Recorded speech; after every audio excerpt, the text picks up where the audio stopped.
Ben Mardin'den İdris Usta. Oto LPG işi yapıyorum. Aynı zamanda tamir, kaporta ve buna benzer video paylaşımları yapıyorum, içerik üretiyorum. İnsanlara faydalı şeyler paylaşıyorum. Yani küçüklüğümüzden beri bu işi yapıyoruz. Yıla vurursak şu an 40 yaşlarındayım. 15 yaşlarında ben başladım bu işe. İşte 25 yaş civarı, evet. Araç bakımları hakkında. Şimdi önümüz yaz. İnsanlar tatile çıkacak. Uzun yol süreçlerimiz var. Yaz tatiline giriyoruz. Yola çıkmadan önce lastikleri kontrol ediyoruz. Frenlerimizi kontrol ediyoruz, balataları. Motor yağını kontrol ediyoruz. Şanzıman yağı. Onun haricinde silecek sularımızı kontrol ediyoruz. Silecekler çalışıyor mu, çalışmıyor mu? Farlar. Bütün ışıkları kontrol ediyoruz. Ondan sonra klima olarak klima gazını kontrol edelim. Soğuk eğer üflemiyorsa klimacıya gösterelim. Klima gazını kontrol edelim. Onun haricinde klimanın polen filtresi var. O filtreyi mutlaka değiştirelim. O filtre değişmediği zaman, eskidiği zaman içeriye hastalık saçabilir. Motor kayışlarını özellikle kontrol edelim. Vantilatör kayışı, bir de trigger kayışı var. Normal yolda gidersiniz. Lastik patladığı zaman kendiniz stepneyi değiştirebilirsiniz ama kayış koptuğu zaman onu yapamazsınız. Özellikle kayışları kontrol edelim. Motor kayışlarını. Değişme süreleri, örneğin bir yağ bakımı 10 binde bir ortalama değişmesi gerekiyor. Yani senelik ya da 10 binde bir mutlaka kontrolleri yapalım. Bir motor yağının bakımını yapmadığınız zaman, motor yağı eksildiği zaman motoru götürebilirsiniz. Yani zarar görürsünüz. Her türlü zarar görürsünüz. Bir motor suyunu kontrol etmediğiniz zaman antifriz eskir, yine zarar görür. Radyatörde tıkanmalar oluşur.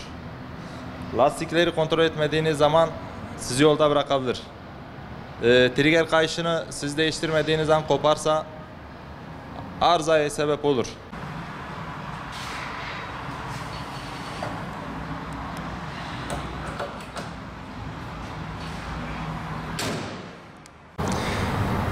Şimdi araç başında birebir gösterecek olursak şu motorumuz, şu motor suyunu kontrol ediyoruz.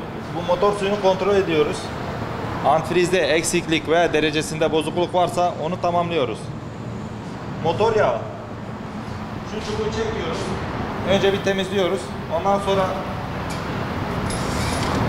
tekrar takıp çektiğimizde motor yağımız şuralara gelmesi lazım. Şu aşağıdaki kerteye geldiği zaman mutlaka tamamlayalım. Şuralarda olması lazım. Bu böyle. Silecek suyu zaten onu tamamlıyoruz. Akümüz. Şu aküye baktığımız zaman şurası yeşil yanması lazım. Yeşil yandığı zaman akünün iyi olduğunu gösterir. Trigger kayışı. Şu kapağın altında, onu biz göremeyiz. Tamirci bakması lazım.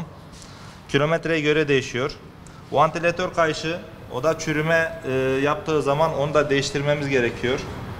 Farları kontrol etmemiz lazım. Sinyalleri, frenleri, bunları kontrol etmemiz gerekiyor yola çıkmadan önce.